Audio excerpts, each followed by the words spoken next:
Salut l'équipe, ces 5 cryptos sont prêtes à exploser et comment en repérer d'autres les gars, on va parler de ça ce matin puisqu'il y a quelques cryptos qui peuvent présenter des patterns assez intéressantes.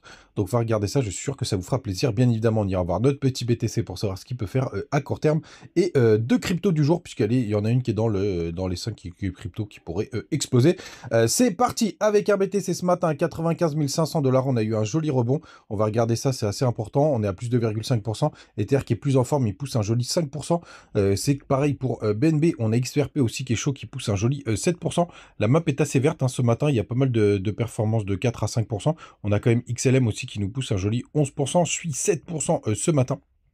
PP quasiment 6%, Uni aussi qui est bien chaud en ce moment, 7,8%, APT quasiment 7%, on a Render aussi qui pousse quasiment 10%, et dans le bas du top 50, qui c'est qui ferme le top 50 aujourd'hui? C'est notre ami Atom qui prend un petit 1%, et OM Mantra qui perd 6%, mais souvenez-vous, il avait complètement explosé ces derniers temps. Les gars, du côté du daily du BTC, ce qu'on est en train de faire est hyper intéressant.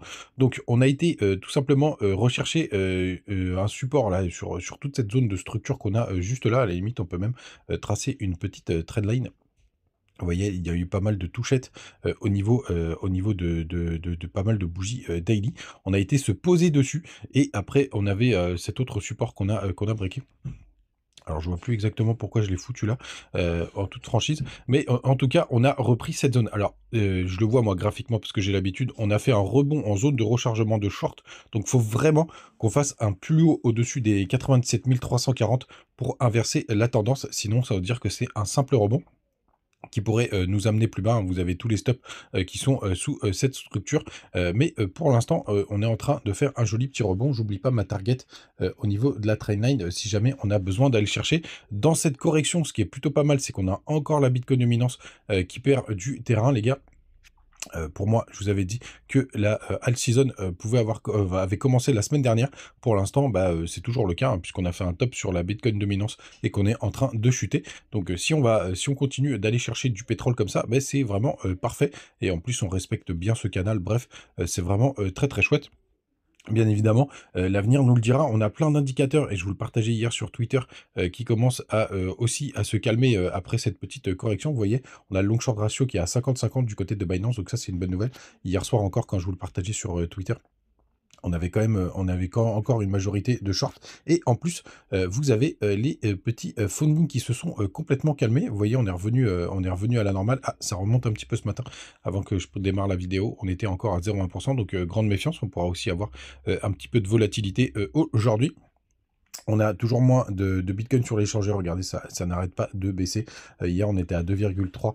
Aujourd'hui, on est à 2,2 millions. Allez, un peu en dessous de 2,29 millions, tout simplement. Donc, ça continue de baisser. Très peu de liquidation sur les dernières 24 heures, mais plutôt pas mal. Et ce petit calme qu'on est en train de voir. Qu'est-ce qu'on a d'autre? Oui, c'est ETH-BTC que je voulais vous montrer. THBTC qui continue de prendre de la patate. On arrive sur une grosse résistance, donc on pourrait rencontrer un petit peu de soucis à partir de là. Au niveau de TH, d'ailleurs, pour l'instant, vous voyez, ça freine un petit peu, mais vous voyez, ça a été pas mal travaillé sur toute cette zone. Donc, grande méfiance. Même si il y a quelques signaux qui sont plutôt pas mal. Les gars, n'hésitez pas à me rejoindre du côté Telegram, toujours des petites news, des petites infos. Vous avez le Twitter aussi, où je tweete en temps réel pas mal de petites choses, donc n'hésitez pas aussi à venir de ce côté-là.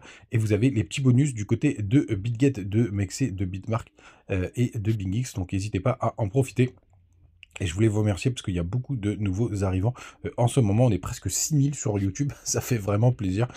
Et du côté TikTok aussi, vous êtes vraiment très nombreux. Les gars, la crypto du jour, les cryptos du jour, on va commencer avec CSwap qu'on m'a demandé hier. Donc, si tu veux que j'en analyse, n'hésite pas à me les mettre en commentaire. Alors, c'est une crypto qui est un lock-up qui est disponible du côté de Mexe pour le coup. Ça fait longtemps qu'on n'a pas regardé de crypto qui sont du côté de Mexe, et d'ailleurs vous voyez cette jolie structure en W qu'on a confirmée, c'est vraiment très très bullish. Alors pour moi c'est des cryptos qui ont un peu trop pété pour que je rentre dedans, mais après si vous avez des targets long terme, c'est plutôt pas mal.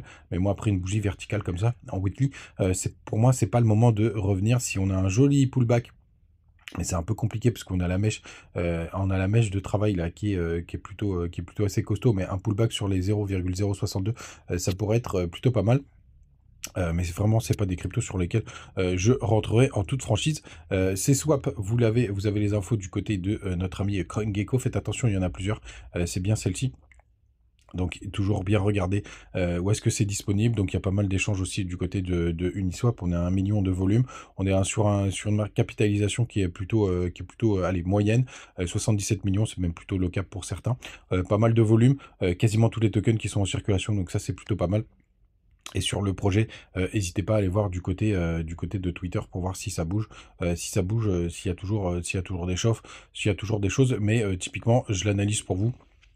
C'est vraiment pas une crypto sur lesquelles je rentrerai tout simplement, surtout vu la gueule du graphique. Et puis pour tous ceux qui n'ont pas mixé, vous avez toujours le lien en commentaire. Et donc les 5 cryptos qui sont prêtes à exploser, c'est pour ça qu'on va en analyser plusieurs aujourd'hui, mais très rapidement pour pas passer des heures dessus, tout simplement. Et surtout, comment les repérer? Alors, vous voyez, par exemple, Polix, c'est une crypto que je surveillais et elle a breaké son petit range qu'on avait juste là et elle est partie très très forte. Si on descend sur les plus petits time frames, on voit même qu'on a eu, après le break juste là, un petit pullback. Donc, c'était l'endroit idéal pour rentrer, hein, tout simplement. Et donc, c'est toutes ces cryptos qui n'ont pas encore validé cette pattern et qu'il faut tout simplement trouver. Et il y en a pas mal, donc Polix, moi je suis passé à côté, c'est pas grave, ça arrive. Donc elle disparaît. Et donc une des cryptos d'ailleurs que vous m'avez demandé en commentaire, bon par contre je suis désolé, il y a mes positions, etc. Parce que pour le coup je suis sur pas mal de positions, et c'est fait pour le coup aussi, qui nous fait des choses plutôt pas mal. Alors là c'est un peu différent parce que je suis rentré très très tôt, moi je suis rentré vraiment sur le bas, mais vous voyez, fait par exemple, sur son range, elle a pas encore pété tout simplement son range. Et donc ça, c'est ce genre de crypto qu'il faut aller repérer, hein. Souvenez-vous ce que je vous ai montré sur Polix. Et vous voyez ici, elle n'a pas encore breaké la neckline de son W. Tout simplement, et donc elle pourra avoir pas mal de jus pour partir, et c'est ce genre de crypto qu'il faut absolument pister. Vous avez Carve aussi.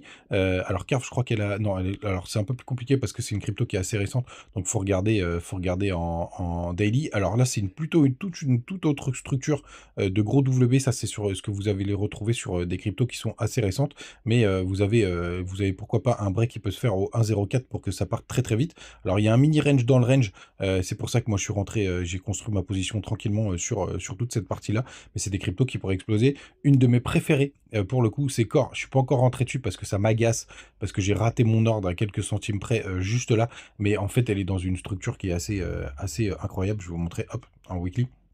C'est magnifique. Alors pour elle, pour le coup, elle est vraiment au démarrage de son gros W. Attention, pardon, j'ai oublié de préciser, les gars, ça veut pas dire que ça va partir, hein, tout simplement. Mais en tout cas, sur cette crypto, c'est vraiment plutôt pas mal. En plus, il y a un ATH récent qui est quasiment à x4, donc c'est vraiment très très propre. C'est vraiment ma préférée d'un point de vue graphique. À mon avis, je vais rentrer en plusieurs fois pour éviter de me dire que je suis pas dans le train. Pourquoi je suis pas allé dessus?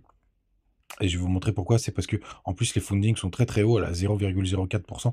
Ça fait quand même des sacrés fundings, et c'est pour ça que je suis pas allé dessus, mais elle va potentiellement bientôt exploser. Est-ce que Manta, c'était le cas? Alors Manta, tiens, oui, c'est ça que je voulais vous montrer.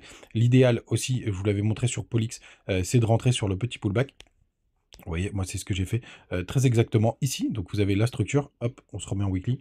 Vous avez la structure qui est très, très belle en range comme ça. Idéalement, il faut avoir fait un plus bas bien avant pour avoir un joli W. Et hop, rentrer sur le petit pullback. Si vous en avez, d'ailleurs, n'hésitez pas à les mettre en commentaire, que je voulais que j'analyse. Vous voyez, moi je suis rentré pile sur le pullback juste là, et hop, c'est parti. Là ce matin je suis à plus 44% sur cette position, et vous avez d'autres cryptos qui ont des positions aussi, enfin qui ont des structures un peu qui sont un peu différentes. Alors celle-ci, je suis désolé, je vous l'avais préparée hier, mais elle est partie entre temps. Vous voyez, on est à peu près la même chose ici. Vous avez un joli W. Alors moi j'étais rentré bien avant sur UX-Link pour le coup, parce que je me suis fait, je pensais qu'on allait breaker un peu plus vite. Il y a une petite correction, derrière, mais le point idéal, comme d'habitude, c'était vers les 0,57.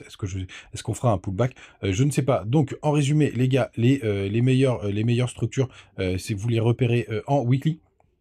Pour pas avoir break, rentrer sur, pourquoi pas, sur le pullback. C'est cette façon qu'il faut les récupérer. Et après, vous avez des cryptos qui sont pas encore partis, comme Core. Vous pouvez rentrer, pourquoi pas, un petit peu en avance. Encore une fois, les gars, c'est pas gage de 100% de réussite, mais en tout cas, c'est les cryptos que je piste pour le moment. N'hésitez pas à me dire en commentaire. J'essaie toujours de vous amener des petits tips, en tout cas sur ce que je suis en train de faire. Les gars, vous savez tout, passez une très très bonne journée. Et comme je vous l'ai dit, profitez bien des petits bonus, c'est le moment On a encore quelques mois à charbonner sur les cryptos et après, bah, j'espère qu'on va aller to the moon et n'hésitez pas à mettre votre petite crypto en commentaire et surtout si vous avez repéré qui ont des structures de cette façon, bah, c'est toujours très intéressant de les partager entre nous. Les gars, passez une bonne journée, à demain, ciao.